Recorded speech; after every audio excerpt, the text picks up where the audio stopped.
Quiz की तरफ चलते हैं, जहां पे फर्स्ट क्वेश्चन आपसे पूछा है पीएम राहत स्कीम के ऊपर। पहले ध्यान से पढ़ना है, तुक्का नहीं मानना है कि यही होगा, पहले सोच लेना है कि यही है या नहीं है।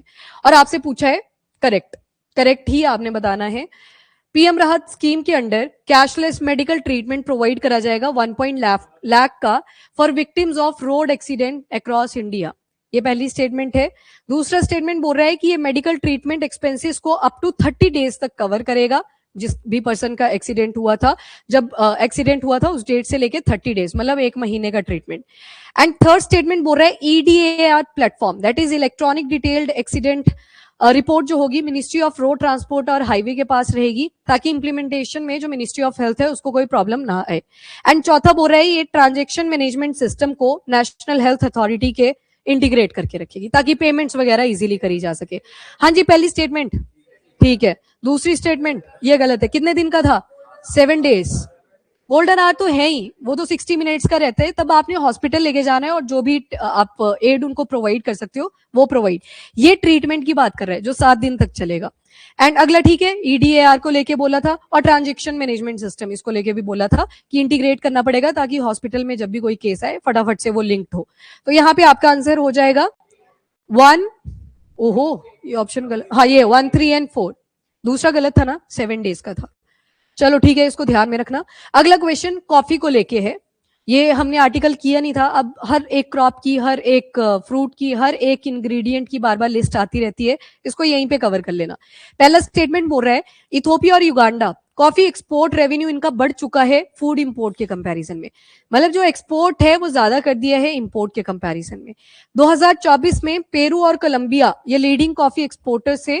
और तीसरी स्टेटमेंट बोल रहा है यूनाइटेड नेशन जनरल असेंबली ने अक्टूबर 31 को as a international coffee day designate करा है। आप बोल रहे हो डी, ठीक है। बाकी फर्स्ट स्टेटमेंट बताओ। अच्छा, पहले तो याद रखना कॉफी डे आता है 1 अक्टूबर, तो ये डेज आगे इंपॉर्टेंट डेज की लिस्ट जो आती है, तो यहां से थर्ड गया, थर्ड वाला उड़ा दो। सेकंड बोल रहा है 2024 में Peru and Colombia leading coffee exporter थे, ये भी यहाँ पे गलत है।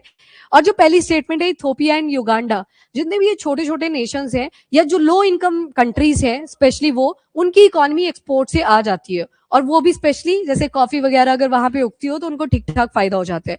और एक्चुअल में इथियोपिया और युगांडा, इनका जो कॉफी का एक्सपोर्ट रेवेन्यू था ये फूड इंपोर्ट को एक्सीड कर गया था। तो ये लो इनकम कंट्रीज में देखे गए हैं ऐसे पैटर्न। तो ये याद रखना, कल को लगाना हो लगा सकते हो आप कि लो इनकम कंट्री है अगर, वहां पे एक्सीड कर जाते हैं। बहुत बार ऐसा हो रखा है हिस्ट्री में अगर देखें तो। इंटरनेशनल कॉफी डे तो आ गया आपका अक्टूबर 1, तो थर्ड वाला गलत था। कॉफी वर्ल्ड का मोस्ट ट्रेडेड कमोडिटी है, हर कंट्री उसको परचेज करना चाहती है। और 2024 में देखा गया है कि जो कॉफी के बीन्स हैं 11 मिलियन टन तक एक्सीड कर चुके हैं। अगर उसके प्रीवियसली 8 मिलियन टन के देखें, कंट्री का आ गया इंडिविजुअल, इसको आप स्किप कर सकते हो। और जो कॉफी के एक्सपोर्ट थे इथियोपिया और युगांडा के, इन्होंने टॉप कर लिया था, प्लस यही सबसे ज्यादा एक्सपोर्ट भी कर रहे थे। और इनका जो एक्सपोर्ट था कॉफी का वो इंक्रीज कर गया था if compare to the food import. तो सिर्फ पहली स्टेटमेंट यहाँ पे करेक्ट थी, बाकी दोनों इनकरेक्ट थी। Consider the following statement with respect to haemoglobin A1C। एक चीज तो पता लगी, ब्लड के अंदर की कोई बातचीत हो रही है। पहला स्टेटमेंट बोल रहा है ये ब्लड टेस्ट है जो आपके एवरेज ब्लड शुगर लेवल को बताएगा पास्ट 2 और 3 मंथ में क्या रहा। मतलब कहीं ना कहीं जैसे आपने चेक करवाया कि ब्लड के अंदर ग्लूकोज का लेवल कितना है, ये एवरेज बता रहा है कि पिछले 2 या 3 महीने में कितना वो रहा, ठीक है। दूसरा बोल रहा है कि HbA1c अगर ये 5.7% से ऊपर हो जाता है तो उसको नॉर्मल कंसीडर करा जाएगा। एंड थर्ड बोल रहा है कि ये कॉमनली यूज करा जाता है जो लॉन्ग टर्म ग्लूकोज का कंट्रोल इंडिविजुअल में ऑलरेडी डायग्नोस किया गया हो। पहला स्टेटमेंट बिल्कुल ठीक बोल रहा है। HbA1A जो C है ये यही रिप्रेजेंट करता है कि एवरेज ग्लूकोज का लेवल ब्लड के अंदर कितना था। प्री डायबिटिक कंडीशन को भी ये आइडेंटिफाई कर लेता है कि एक दिन में हो सकता है आपने कोई इंटेक ही ऐसी करी थी, मीठा ज्यादा खाया था या बहुत ज्यादा फूड का इंटेक करा था, आपका ग्लूकोज टेम्परेरी बेसिस पे इंक्रीज करा था। पर जब HbA1c को चेक करा जाता है ये एवरेज बताता है कि पिछले टाइम पे ग्लूकोज का लेवल अगर ब्लड के अंदर बढ़ा हुआ था तो प्री डायबिटिक कंडीशन हो सकती है। बाकी 5.7% से बोला कि अगर अबव चला जाता है ये तो ये नॉर्मल होगा। ऑब्वियस सी बात है, ये एबनॉर्मल ही होना चाहिए था तभी ये डाला था, तो सेकंड वाला गलत है। एंड थर्ड ठीक है कि ऑलरेडी डायग्नोस्ड विद डायबिटीज, जिनको ऑलरेडी डायग्नोसिस कर दी गई है डायबिटीज की, तो ऑब्वियस सी बात है HbA1c के अंदर ग्लूकोज का लेवल हाई ही आया होगा। तो answer is C, 1 and 3 only, ठीक है। तो बिलो 7% करना होता है ये और 5.7% से लेके 6.5% के बीच में इसे रखना पड़ता है। तो अब नहीं जाना चाहिए, सॉरी 5.7% से इसको बिलो रखना पड़ता है, नीचे रखना पड़ता है, अब नहीं जाना चाहिए। With reference to corruption perception index 2025 consider the following. और आपने बतानी कौन सी है, तो करेक्ट ही बतानी है। करप्शन परसेप्शन इंडेक्स, इसको वर्ल्ड बैंक रिलीज करता है ताकि करप्शन को चेक करा जा सके बाय कंट्रीज। हाँ, ऑनलाइन आप लिखते चलो कि कौन सा आंसर है और लास्ट में अपने मार्क्स भी बता देना। हाँ जी, क्या आएगा? इंडेक्स कंट्रीज को बताता है कि पब्लिक सेक्टर करप्शन कितनी है। यहाँ पे एक्सपर्ट असेसमेंट यूज करी जाती है, सर्वेज यूज करे जाते हैं। सीपीआई का जो स्कोर है ये 0 to 100 लाई करता है। 0 रिप्रेजेंट करता है हाईली करप्ट, 100 रिप्रेजेंट करता है वेरी क्लीन। सीपीआई 2025 में इंडिया का रैंक आया है 91st और स्कोर रहा 39। हाँ जी, पहली स्टेटमेंट बताओ। गलत। ट्रांसपेरेंसी इंटरनेशनल, तो पहली स्टेटमेंट जहां जहां भी है, लो यहां से तो एक से ही सॉल्व हो गया था ये, तो इसमें 2, 3 and 4। दूसरा सर्वे ही देखे थे ना वहां पे, और डेनमार्क का जब आपने पढ़ा था उसको वेरी क्लीन बोला था और उसका जो स्कोर था वो 80 के आसपास लाई कर रहा था। तो जितना आप 100 के पास जाओगे आप उतने ही क्लीन होते जाओगे, जितना 0 की तरफ आओगे हाईली करप्ट। हमारा स्कोर 39 था और इंडिया का रैंक इज 91st। रिपोर्ट निकालती है यहाँ पे करप्शन परसेप्शन इंडेक्स की बात करिए, प्रॉपर इंडेक्स है जो सिर्फ करप्शन के साथ डील कर रहा है। वर्ल्ड बैंक तो इकोनॉमिक लेवल पे करप्शन को भी चेक करता है, तो वो इंडिविजुअल आते हैं। जैसे अभी अभी आपने वर्ल्ड हैप्पीनेस रिपोर्ट में देखा, उसमें एक पैरामीटर था ना परसेप्शन ऑफ करप्शन, तो उसमें तो रैंक डिफरेंट थी, पर ये करप्शन परसेप्शन इंडेक्स है जो पूरे इंटरनेशनल लेवल पे फॉलो करा जाता है। तो वैसे इंडिविजुअल तो बहुत सारे आएंगे, पर आपने सिर्फ इंडेक्सेस ही याद रखने हैं जो एक्चुअल में किसी पर्टिकुलर अथॉरिटी ने या ऑर्गेनाइजेशन ने रखा चेक की, हम बस इसी चीज को देखेंगे और डिफरेंट पैरामीटर्स के ऊपर। तो 0 मतलब हाईली करप्ट एंड मतलब वेरी क्लीन, तो आंसर इज ए। तो ये तो एक से ही सॉल्व हो गया था। Polysilicon refining, ingot, wafer manufacturing, ये किस चीज से रिलेटेड है? लिथियम आयन बैटरी के साथ, solar module and cell manufacturing capacity के साथ, विंड टरबाइन ब्लेड फैब्रिकेशन के साथ, हाइड्रोजन फ्यूल सेल टेक्नोलॉजी के साथ। हाँ जी, polysilicon refining, ingot, wafer. Ingot शायद आपने ना भी सुनी हो, पर अगर मैं बोलूंगी, वो देखा आपने गोल्ड वगैरह का बिस्किट बोलते हैं जिसको, मोटा सा होता है, हैवी सा, बस वैसे होते हैं इनगॉट भी अपीयरेंस में, किसी भी मेटल के बन सकते हैं, गोल्ड के नहीं होते जरूरी। एंड वेफर, वेफर पतला होता है और ये कहां पे यूज करा जाता है? Very good, online. ये सोलर मॉड्यूल्स में यूज होता है। पॉलीसिलिकॉन बोला था ना वहां पे, सिलिकॉन के अंदर डिफरेंट मेटल या एलिमेंट्स की डोपिंग करी जाती है, तो उसी की बात कर रहे हैं। इनगॉट, जब इसको मोटे स्ट्रक्चर में बनाया जाता है बिल्कुल वैसे ही दिखेगा जैसे गोल्ड का वो बिस्किट होता है। एंड वेफर, वेफर तो डोपिंग को ही दिखा रहा है। डोपिंग वेफर होती है ना, जैसे एक चॉकलेट भी आती है, ऊपर क्रंच होता है, बीच में क्रीम सी फिलअप करी होती है, वैसे ही सिलिकॉन होगा, ऊपर जर्मेनियम गैलियम कुछ भी ऐड ऑन करा जा सकता है। तो ये रिलेटेड है to solar module and cell manufacturing capacity. तो ये याद रखना, गवर्नमेंट ने बोला है कि हम इस प्रोसेस को और ज्यादा एक्सटेंड करेंगे ताकि मेड इन इंडिया ही इनको बनाया जा सके। Next question, with reference to Henley passport index 2026 consider the following statement, और आपने करेक्ट बतानी है। पहला बोल रहा है कि जो हेनली पासपोर्ट इंडेक्स है, इसमें पासपोर्ट को रैंक करा जाता है कि कितनी डेस्टिनेशन कोई पर्सन विजिट कर सकता है अगर उसके पास उस पर्टिकुलर कंट्री का पासपोर्ट है, without obtaining prior visa. Prior is the keyword, कि पहले अगर वीजा ना भी किया है अटेन तब भी हो सकता है। तो अगला बोल रहा है index is compiled using data provided by international air transport association. Third बोल रहा है कि इंडिया का जो रैंक है वो 78 पे आ चुका है perception sorry Henley passport index 2026 में। पहला बताओ। पहला तो ठीक है, पहला जहां जहां पे आ रहा है चलो सारे में दिख जाएगा, ये वाला तो एलिमिनेट कर सकते हो एटलीस्ट आप, पर अभी भी वन सब जगह एग्जिस्ट कर रहा है। और कौन इसको पब्लिश करता है? हेनले एंड हेनले ब्रदर्स, वही करते हैं इसको, पार्टनर है प्रॉपर, तो ऐसे याद रख लेना। एंड डेटा कहां से उठाया था? इसी से उठाया था, इंटरनेशनल एयर ट्रांसपोर्ट एसोसिएशन।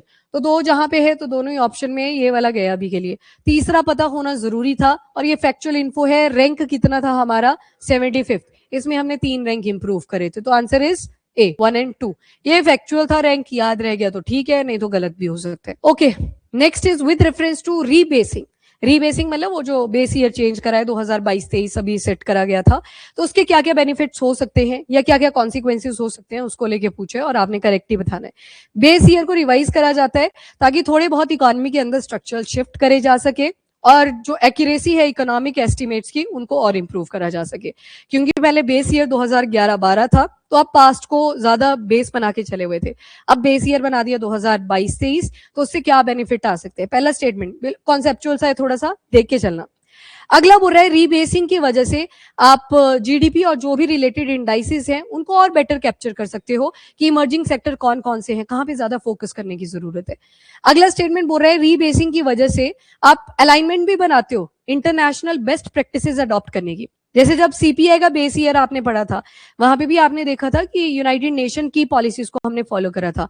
वैसे ही क्या जीडीपी का बेस ईयर चेंज करने पे ये हेल्प आउट करेगा? तो हाँ जी, यूनाइटेड नेशन का जैसे स्टार्ट है उसी के हिसाब से इसको भी अलाइन करा है। अभी ये वाला आर्टिकल बचा है, पर आपने दूसरा एमसीक्यू कर लिया और मेजोरिटी ऑफ द चीजें इसमें कवर भी होगी है।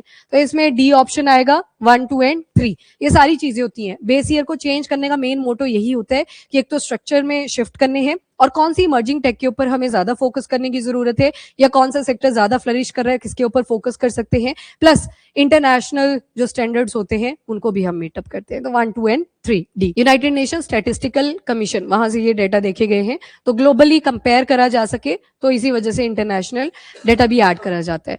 Now 8th question, worker population ratio को लेके पूछा हुआ है। पहला स्टेटमेंट वर्कर पॉपुलेशन रेशियो, अब इसकी एक डेफिनेशन दी है कि ये प्रोपोर्शन होता है उस लेबर फोर्स का जो अभी एम्प्लॉयमेंट तो नहीं अटेन कर रहे पर हाँ काम ढूंढ रहे हैं। ये वर्कर पॉपुलेशन रेशियो को डिफाइन कर रहा है। पहली स्टेटमेंट ने बोला कि ये तो बोल रहा है कि does not have employment plus seeking for the work, उनको बोला गया कि वर्कर पॉपुलेशन रेशियो में इंक्लूड करा जाएगा।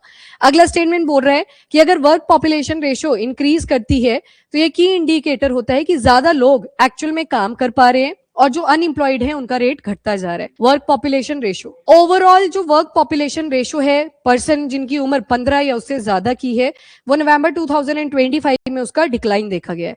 पहली स्टेटमेंट बताओ, गलत है। यहां पे लिखा है that does not have employment. Worker population ratio, जिनके पास काम है प्लस जो काम ढूंढ रहे हैं, वो दोनों इसमें इंक्लूड होते हैं। लग गया पता? जो काम कर भी रहे हैं और साथ में काम ढूंढ भी रहे हैं, दोनों इसमें इंक्लूड होंगे। तो पहला तो हो गया गलत, और यहाँ पे करेक्ट पूछा था। दूसरा बिल्कुल ठीक है। अब ये दोनों काउंटर कर रहे हैं एक दूसरे को, तो अगर दूसरा भी ठीक है पहला भी ठीक है तो ऑब्वियस सी बात है आप गलती तो कर रहे हो कहीं पे। और यहाँ पे 1, 2, 1, 2, 3 नहीं था, तो अगर यहाँ पे थोड़ा सा आइडेंटिफाई कर पाते तो शायद ठीक हो जाता। ये बोल रहे कि इंडिकेटर होता है कि ज्यादा लोग अब काम कर रहे हैं और कम अनएम्प्लॉयड हो चुके हैं, तो ऑब्वियस सी बात है वर्क पॉपुलेशन रेशियो। और तीसरी अगर ध्यान से देखिए, ये भी काउंटर ही जा रही है। अगर इन दोनों में से एक भी आपको पता होती तो ये वाली अगर पता है तो ऑब्वियस सी बात है ये आप ठीक कर पाते। मतलब यहाँ डिक्लाइन बोला है, ये इंक्रीज हुआ है। जो एम्प्लॉयमेंट है वो बढ़ती हुई देखी गई है 15 और उससे अबव का जो एज ग्रुप है उनमें। तो ये वाली भी यहाँ पे गलत है, आंसर हो जाएगा ए, ओनली 1। तो ये काउंटर ही थे। और बाकी अनएम्प्लॉयमेंट रेट क्या होता है? अब अनएम्प्लॉयमेंट रेट होता तो फिर ये पहली डेफिनेशन ठीक होती। मतलब जहां पे लोग अभी एम्प्लॉयड नहीं है पर हाँ काम ढूंढने की ट्राई कर रहे हैं। पर वर्किंग पॉपुलेशन रेशियो क्या बोलता है कि काम भी है और कुछ लोग अभी काम ढूंढ भी रहे हैं। ये जो काम ढूंढ भी रहे हैं ये ट्रांजिशन वाली स्टेज में होते हैं। तभी लेबर फोर्स पार्टिसिपेशन रेट, कितने लेबरर हैं, मेल हैं, फीमेल हैं जो काम में आए, उसमें ये भी लिखा जाता है कि कितने काम सीख कर रहे हैं, अभी कितने अभी ढूंढ ही रहे हैं, तभी उनको इंक्लूड करा जाता है। क्योंकि वो ट्रांजिशन में बार बार इंटरव्यू देगा, फिर कोई ना कोई कंपनी उसको हायर कर ही लेगी, तो उसको आप पहले ही वर्क पॉपुलेशन के अंदर इंक्लूड कर देते हो। चलो ये याद रखना। और ये इंक्रीज हुआ है और वो भी 55.8% अगर पिछले मंथ्स के साथ कंपेयर करें। UCF that is urban challenge fund, और यहाँ पे भी आपने करेक्ट ही बताना है। पहला बोल रहा है कि ये जो स्कीम है ये सेंट्रली स्पॉन्सर्ड स्कीम है और ministry of housing and urban affair के अंडर आती है। अगला बोल रहा है कि जो स्कीम है ये grant based urban infrastructure development पे फोकस करेगी और पूरी तरह से सेंटर इसको फंड करेगा। मतलब दोनों कहीं ना कहीं काउंटर कर रही है, एक का पता होना जरूरी था।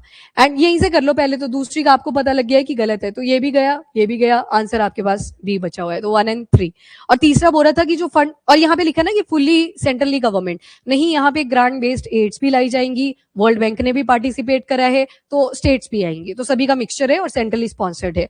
और जो फंड है ये फर्दर क्या करेगा, लार्ज स्केल इन्वेस्टमेंट को भी अट्रैक्ट करेगा और जल्दी से जल्दी हम इंफ्रास्ट्रक्चर जो प्रोजेक्ट्स हैं उनको बना पाएंगे, specially link to urban area.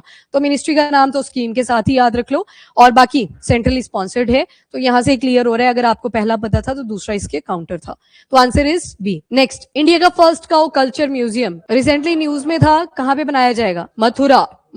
Answer is B. चलो, डन फॉर द डे।